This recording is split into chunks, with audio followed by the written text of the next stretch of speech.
Hello, takulandirani kuno ku Mabena Studio. Tabweranso ndi uthenga wina wa mtumiki wathu Twaibu. Mverani uthengawo komanso mutumizire achibale ndi alongo kwina kulikonse kumene ali, kuti nawonso amvere. Tili mu nthawi ino yotsiriza.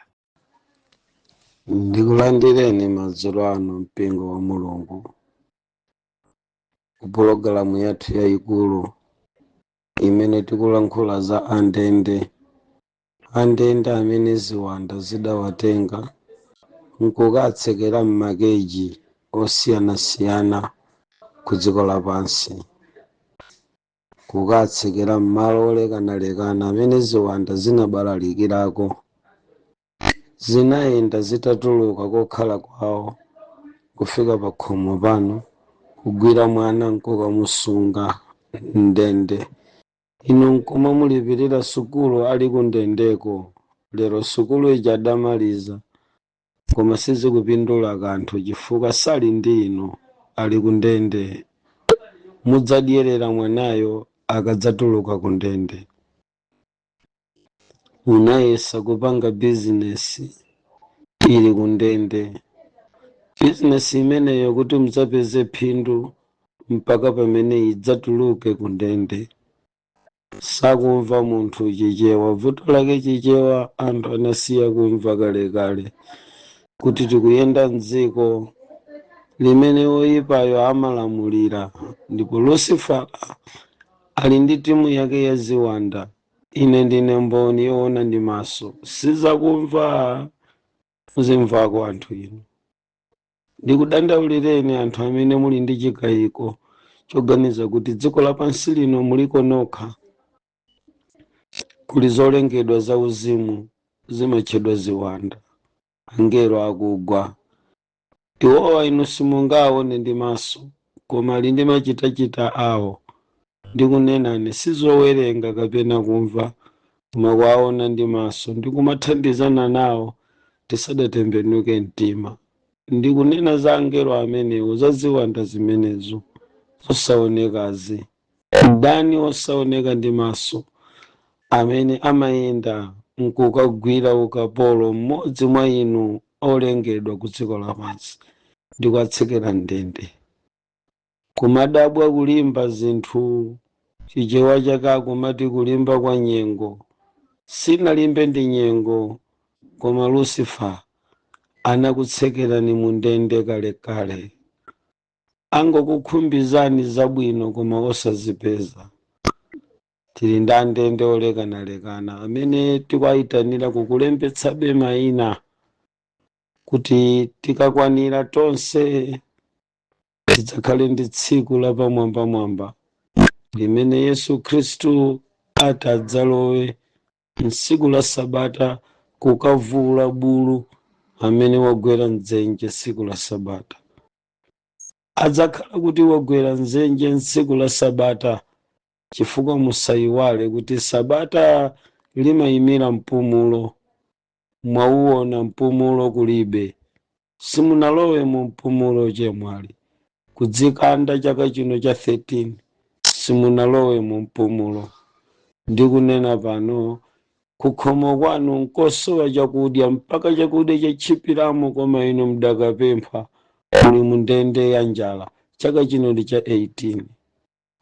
Taonani, muli mu ndende chemwali ya matenda angonagona. Chaka chino ndi cha 22, 13. Mukudwala. Zaka zambiri mwakhala mukudandaula vuto limodzi lomwelo. Kodi simukuganiza kuti muli mu ndende? Mapemphero ndikulengeza kufotokozera kaye momveka bwino maumboni ogwirika amene ziwanda zimagwirira ntchito ku dziko lapansi. Ndipo musayese kuti pulogalamu imeneyi ndi yaying'ono. Musayichepye chifukwa ngakhale na malenga waivomereza ndipo waikuza kale kuti ayenda pomvera pempho langali, ayenda pomvetsera madandaulo anuwo, nathana nazo completely, permanently. Anthu mutulukiratu, koma musangoyesa kuti izi zinza masewera. Ng'ono wanga adafa ndi HIV. mchimwene wake anafa ndi HIV, wamkulu kwa wamkulu wake andacha ndi HIV. Tsopano ndikawerengera amene achoka pa khomo pathu ndi HIV akukwana 19. Kodi muganiza kuti matenda basi sana kuyikeni kundende HIV pa khomopo? Banja lonse lili kundende ku matenda ena aje apakhomo pano. Mumadandaula matenda amenewo chaka ndi chaka, mwezi ndi mwezi. Banja lina anangolitola nkukalika ku banja, nkukalika ku mabanja wovuta, mabanja wosaneneka, mabanja wosaleretseka, kuja kwakuti bola kanangokhala nsombeta anakayika ku mabanja koma kundende. Tikunena nkhani zikulu zozama, za zotupa, zosatha, zija zosausa, zomasoweseka mtendere, osawupeza ufulu koma chilichonse chilipo. Mukuoneka ngati muli mundende chemwa, ndende yakusapeza banja, ndende yakusapeza ntchito. Madzulo ano mmene tikuyenda ndi mapemphero pa guwa la nsembe, kukonzekera tsiku lalikulu limene Yesu atadzachose bulu tsiku la Sabata ogwera nzenje. Mpingo wa Mulungu takumanizana ndi ndende ina imene ikuonekera. Ndende iyi muimvesese bwino, ndiyo ndende ya ufiti. Ndende ya ufiti. Anthu analibe chikonzero choti akhoza kuyikidwa pa ndendeyi, analibe chikonzero choti akhoza kutengedwa ndi kuyamba kuzunzidwa, koma anachita kukatoledwa ndi ziwanda za ufiti nkukatsekera mu ndende. Poteropo mmene ndikulengeza, tandithandizeni kuona mwana amene akuzunzika ndi ufiti watengedwa ali ku ndende ameneyo. Tandionereni wamkulu wake ali ku ndende ameneyo, nanga msungwana wabwinobwino wachikulirepo mukumuona ali ku ndende ameneyo. Ziwanda za ufiti zatsegula ndende, ndipo ndendeyi sidatseguka lero, ndi yakalekale. Kungobadwa mwana pa khomopo amatengedwa nkukayikidwa mndende imeneyo. Tsono anthu amene ali mu ndende ya ufiti iyi pali machitidwe ena wodesa nkhawa amene ndimati mutawamvesera ndi chidwi. Andende ena satamba inuyo nkwaona kuti akutamba ayi, koma ndi mipira, ndi zokwerapo, ndi matu, ndi zipangizo za mfiti. Simunamve chichewa. Andende ena ku ufitiku amene ndikwaona apawa sikuti iwo ndi mfiti ayi, koma ndi zipangizo za mfiti. Mwatsoka mwana wanu akafuna kukagwira ntchito ku ufitiko kuti china chake chikayende, amadzatenga mwana wanu akakwaniritse pamenepo abwera zamuyike. Bambo akhoza kukhala mu ndende ya ufiti yekha osamadziwa, chifukwa chakuti sanayambe wapita khomo lililonse kukapempha nyanga zotambira, koma zakuti otamba amabwera kudzamtenga mkulukulu ngati ameneyo nkukagwiritsa ntchito nkuzamusiya pa khomo. Palibe amene amadziwa. Ngati alipo akudziwa izi ndi ochepa kwambiri.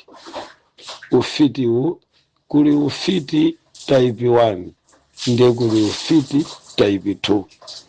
Andende amene ndikuwaona pano ndandende zonse ziwiri. Ndende number 1 ndi amene anapita kukapereka okha matupi awo kumakomo a mfiti, nakapanga register kuti ine ndizitamba. Ndende number 2 ndi amene sadziwa kanthu, amangoona mutu masikisi ga mafolo kukamacha mutu uja wasiya. Akuzunzika wanthu kunjaka ndi ufiti. Amangodabwa kuti nthawi yokagona yakwana chest chakungana nde chiwawe chidalichi ikamati folokoloko chidalichi chasiya kuwawa. Amangomva chizungulire ndipo gona pomwe, koma ikamati folo chizungulire chija chapita asaoka. Andende imeneyi ndi ndende ya ufiti 2 simukumva. Mumaganiza kuti mwina ni matenda ena ache amene munatenga kapena amene muli nawo kampaka mchitidwe wina wache zakudya zina zache chikhalidwe china chache. Ayi, matenda amenewa omati 6 koloko kuyamba 4 koloko akusiyani. Mukhale nawo ndi mafunso mukamvera audio ndikutheka kuti muli ku ndende wa ufiti chigawo namba 2. Ndibwereze gawo loyamba la ndende amene ziwanda zimatenga nkukasiya ku ndende ya ufiti ndi amene amachita kuphunzira okha, koma ndende yachiwiri imene ziwanda zimabwera za ufiti nkutenga wanthu nkukayikaso ku ndende koma ya ufiti ndi amene amangopita aziwandawo nkukamtenga mwini wakeyo asakudziwa. Amakuyesani zipangizo, amakuyesani zida zokugwirisani ntchito mu pulogalamu za ufiti.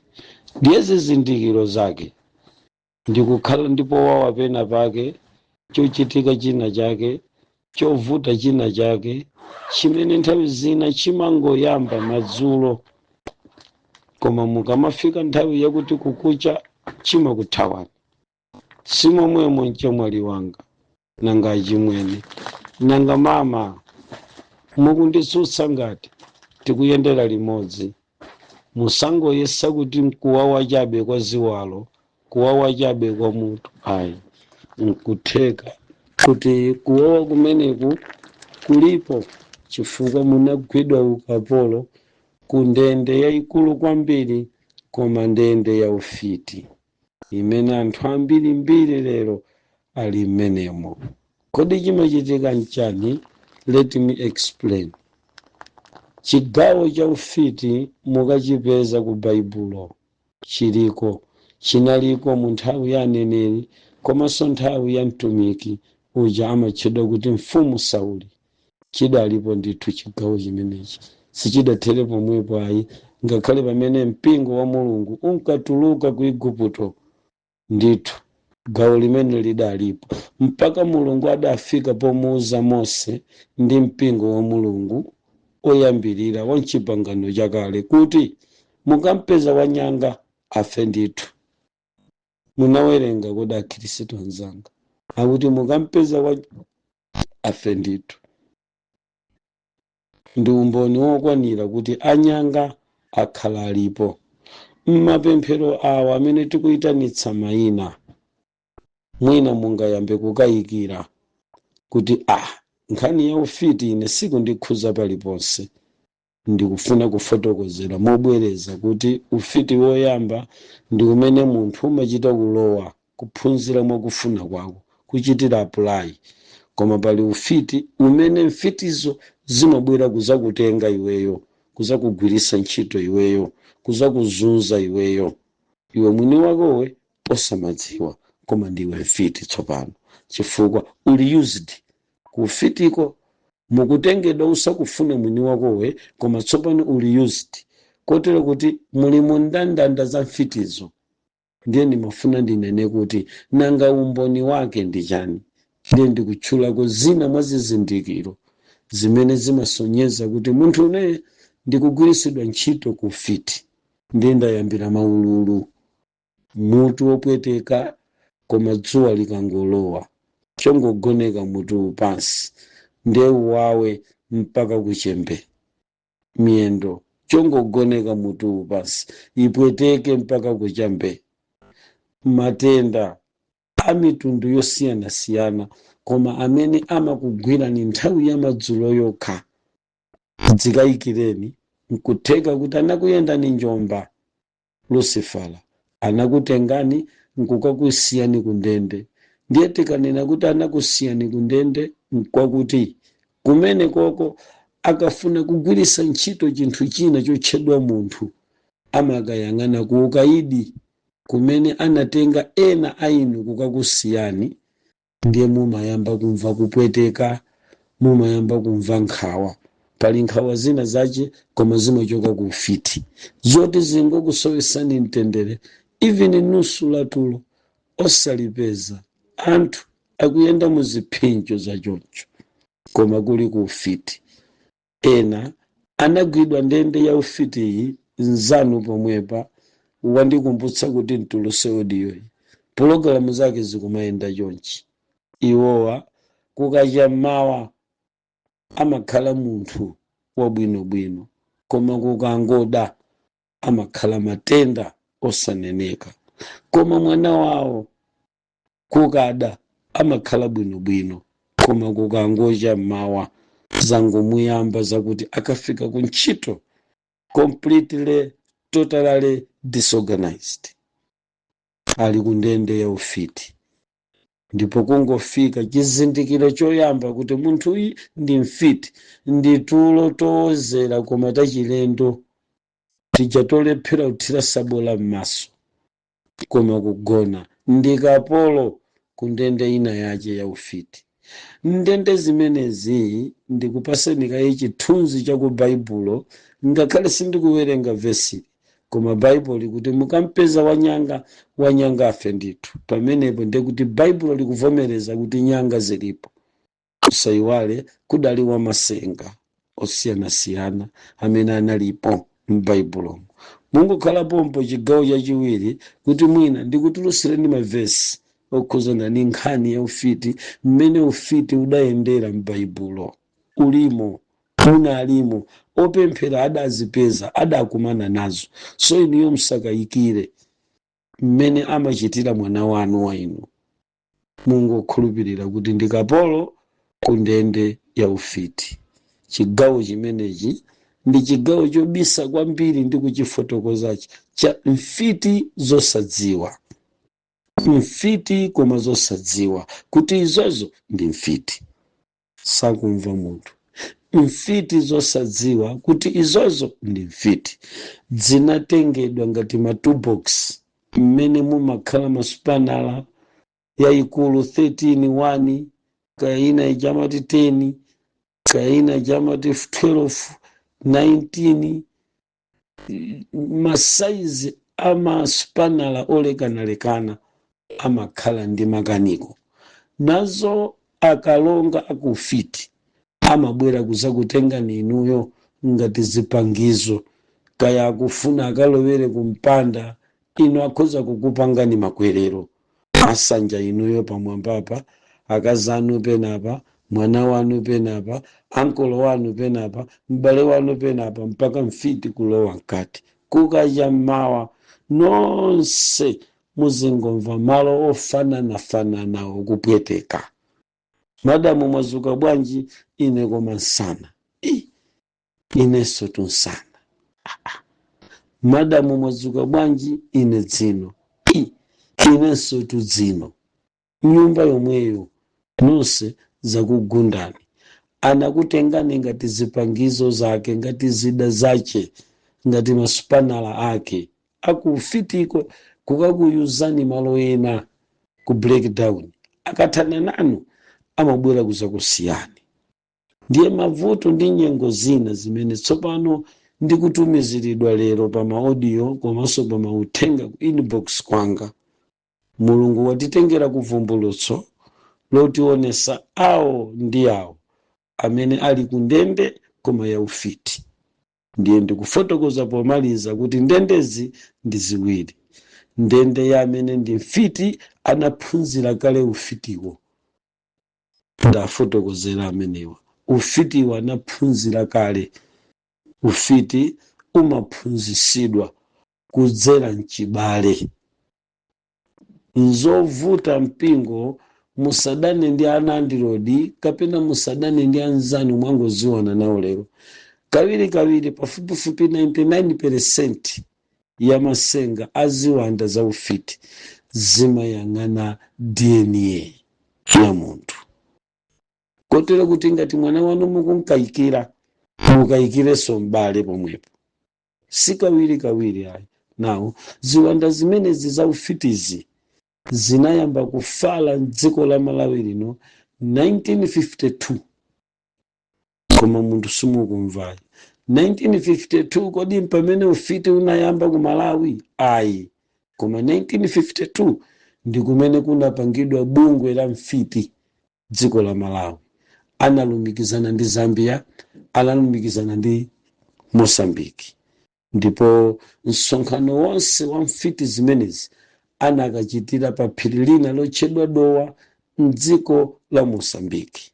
Mukafika Makanga muzipita chauko kuti mukufuna kudusa kuviya Kazula, ndi kumene kuli phiri limeneli limatchedwa kuti Dowa. Dowa uyu si wa ku Malawi, Dowa uyu ndi wa ku Mozambiki. Koma tamverani, mfitizi zitasonkhana chaka chimenechi zinapanga bungwe lawo limene anagwirizana kuti tikufunika kukhala ndi mpingo waukulu wa mfiti dziko lonse.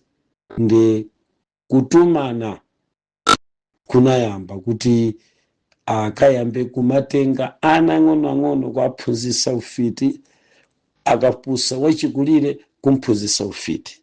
Tsono mfiti zakhala zikuyenda generation kupita pa generation ina mumapasirana. Ndi chinsinsi cha ufitiwu pa gawo loyambali mmene ndikunenamu kuti kuli ndende ina imene mnyumba mwanumo mmodzi analowamo. Kuyipa kwake ndende zimenezi zimayenda chonchi. Akampeza mmodzi amene waphunzira ufiti pa khomopo, ameneyo ndi amene amatsegula kalumu ka ndende ya ufiti. It's a spirit. Ndi spirit imene ya ufiti ndi spirit imodzi imene imafulumira kwambiri kutsegula Bluetooth, imene imayenda so limodzi ndi mawu akuti the transferring of the evil spirit. Ndiye munthu akakhala mfiti agogo ache, akakhala mfiti amache, akakhala mfiti bambo wake, agogo ake pakhomopo ndi mfiti.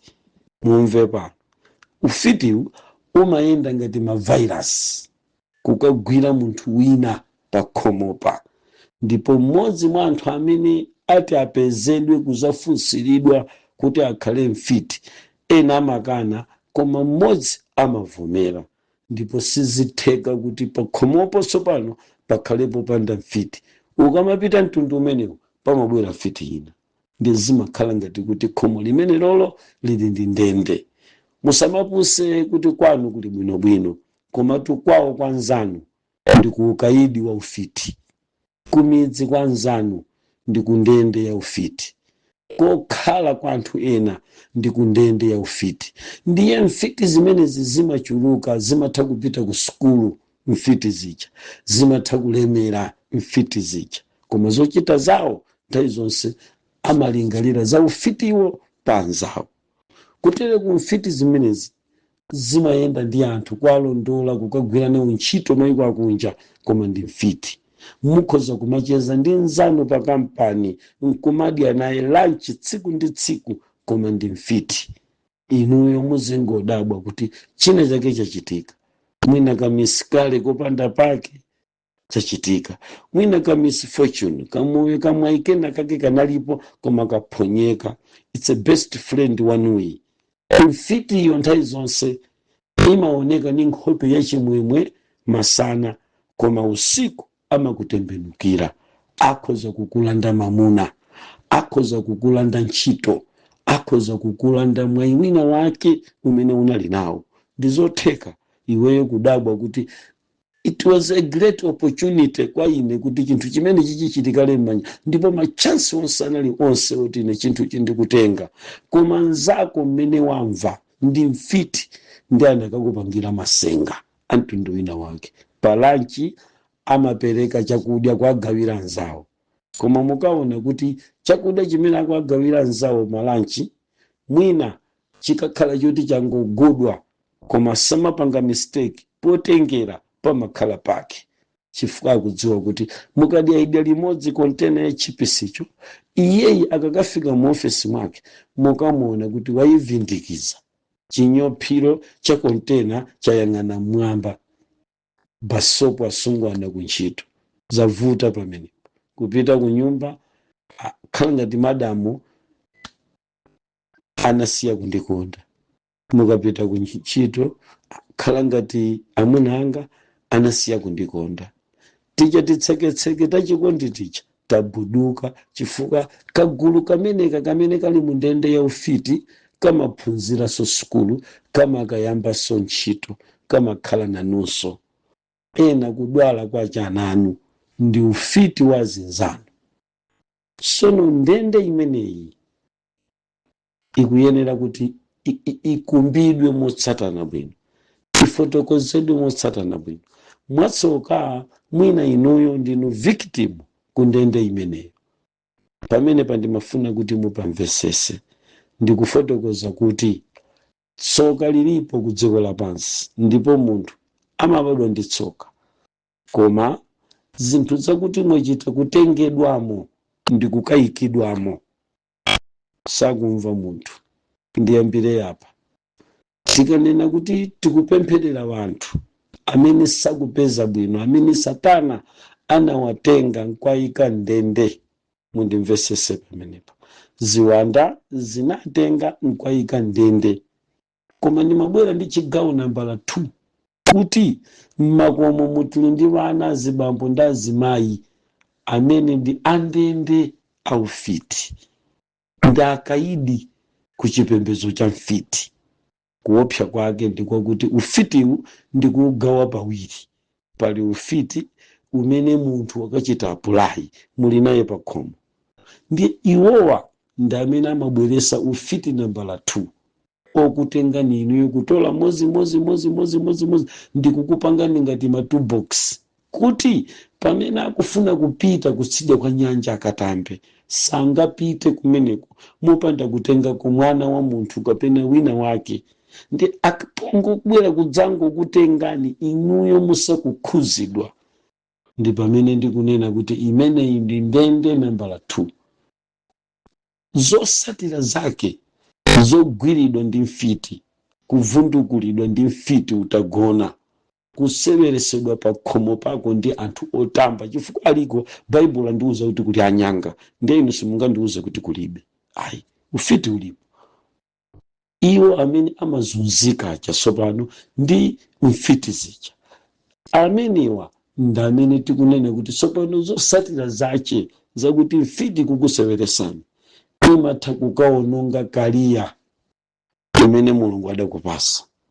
Ndiwe driver, kariya kuonongeka, ntchito yopeza kubalalika, kodi ndinu akuki china chake kusokonekera. Iniyo nkumadabwa kuti ndingophwanya makapo pa kitchen paka bwana kundichosa ntchito. Njenjenje yakuti kapu yeni yadoti, koma kuti mugwire ngati yocha, kuti uyigwire ngati yoterera ngati terere. Siku lero mwaphwanya ziwiri, mawa anaphwanya ina, pa kitchen paja kumaona kuti mbale zija zikutha. Tsopano bwana kubwera kuti mundipasire mbale za green, iwe manyazi kupeza kuti mbale zinasala ziwiri zokha, mbale zonse 12 munaphwanya. Zovuta mumaphwanya bwanji? Chifukwa ena anakutengani nkukakuyikani ku ndende ya ufiti, maartikamu ake azopakidwazi, zolengeredwazi, amabweresa kusowa kwa mwayi pamukhomo. Munthu wina analozedwa ndi ufiti ndithu, ndi anamtchera kukamwa, sadziwa kulankhula bwino. Madandaulo aya amenewo amati banjali ndina nambala 5, ndipo amachita changu banja kulipeza, koma analozedwa ndi victim wa ufiti.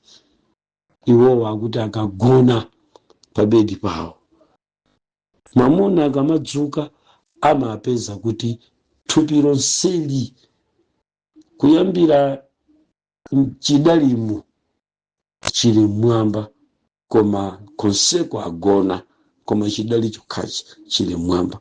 Mwenjira ina amakhala pa bedipo koma odzutsa mutu. Amayi ameneyo mutu makhala uli mutunda osagonekako. Ndipo nali mafunso, powapempherera pamene pakadziwika kuti amabwera ng'ono wawo kwatenga ulendo kukachita nawo zinthu zamasenga, koma ine yakewa akulephera kuziwa bwino. Simungaganize kuti kavuto kena kake, katsoka kena kake, kaminyama kena kake kali ndi inu chifukwa chakuti inuyo mumakakhala nawo kumakalabu aufiti modziwa ndi mosadziwa.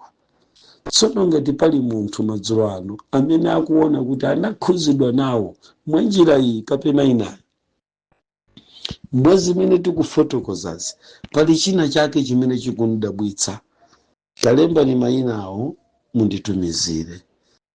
Kapenanso ngati pali vana amene mukuakayikira kuti akagona amaonesa zizindikiro zosiyanasiyana koma ali mtulo, mwina sikugona chabe kwa position yolakwika, koma nkutheka kuti mwanayi ali ku ndende ya ufiti.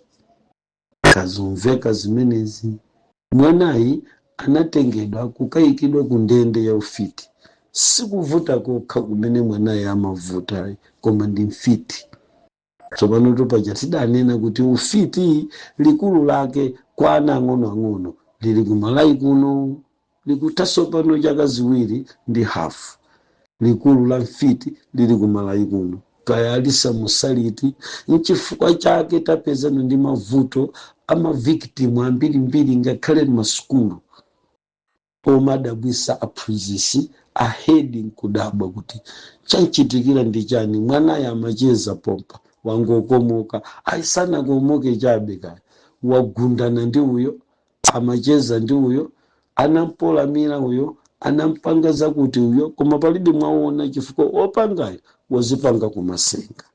Zosatira zache tili ndambiri andende amene anakhala choncho chifukwa cha ufiti. Ndimalize nkuti pali ena amene akudwala matenda amene mukudwalawo si nthenda yoti inangolowa, BP inangoyamba, shuga inangoyamba, koma munalozedwa. Ndinu wandende kufiti, zocheredwa kumasenga, ndinu wandende kufiti. Simuli pa ntchito koma osati ngati ulova umene anzanu amakhala nawo, koma ochita kucheredwa kufiti. Simukolola osati kuti simumadziwa kulima, koma munachita kucheredwa kufiti kuti mdzilimira wena, ndipo mkamakolola chakudya chanu chimapita kumene koko direct. Ndinu akapolo koma muli akapolo choncho chifukwa cha mphamvu za ufiti. Tabwerani, ine Luciferayu tithane naye, ine Luciferayu timfinye pakhosi, adziwe kuti kumwamba kuli Mulungu, ndipo ana Mulungu akabwera kukachisi wake Mulungu amayimirira ndi kuzagwira ntchito yopulumutsa mtundu wake. Don't hesitate, lembetsani mayina anu. Sitikuyamba lero, koma tikutsimikizireni kuti Mulungu akugwira ntchito yake. Ndikanena kuti sitikuyamba lero, ndikutanthauza kuti kupempherera anthu odwala komanso ozunzika, Mulungu anayamba kugwira ntchito ku dziko lapansi kalekale, ndipo anthu akhala kulandira mayankho. Luciferayo amadziwa kutereku, asakugweseni mphwayi kuti zonena zathu ayi, koma Mulungu ali nanu ntchito. Zipulumutse nokha ku msampha wa mdierekezi. Amen. Tathokoza chifukwa cha kumvetsera utumiki wathu wa lero ochokera kwa mtumiki wathu Twaibu. Tumizirana achibale komanso ndi alongo, komanso sayiwala upanga subscribe. Sikomo.